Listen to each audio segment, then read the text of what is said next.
তৃতীয় ধাপে বাদ পড়া বেসরকারি প্রাথমিক বিদ্যালয়ের শিক্ষকদের উপর জলকামান ও লাঠিচার্জ করেছে পুলিশ।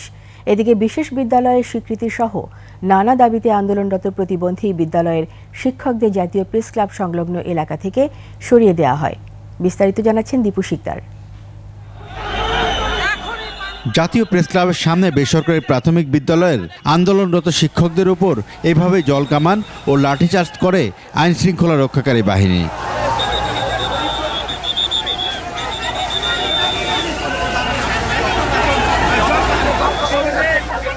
বুধবার 1:30টার দিকে তৃতীয় ধাপে জাতীয়করণ থেকে বাদ পড়া বেসরকারি প্রাথমিক বিদ্যালয়ের শিক্ষকরা প্রধান উপদেষ্টার বাসভবন যমুনার দিকে যেতে চাইলে বাধা দেয় পুলিশ। পরে জলকামান ও লাঠিচার্জ করে তাদের ছত্রভঙ্গ করে দেয় পুলিশ।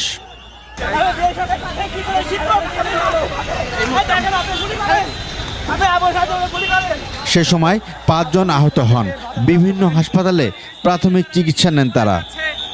আমরা যখন পদযাত্রা করি পুলিশ আমাদেরকে জলকামান দেয় এবং একসময় লাঠিচার্জ শুরু করে। আমাদের শিক্ষক সে সময় পড়ে যায় এবং পুলিশ ইচ্ছাকৃতভাবে পায়ে পাড়া দিয়ে পাটা ভেঙে দেয়। দেশ জুড়ে তোলপাড় ওয়ালটন ফ্রিজ কিনে আপনিও হয়ে যেতে পারেন মিলেনিয়ার।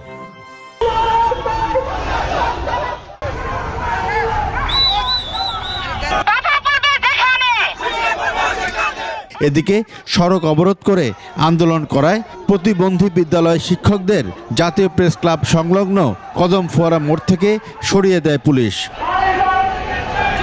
বিশেষ বিদ্যালয়ের স্বীকৃতি সহ 5 দফা দাবিতে আন্দোলন করছে প্রতিবন্ধী বিদ্যালয় শিক্ষকরা। দীপু শিকদার, 21 টেলিভিশন, ঢাকা।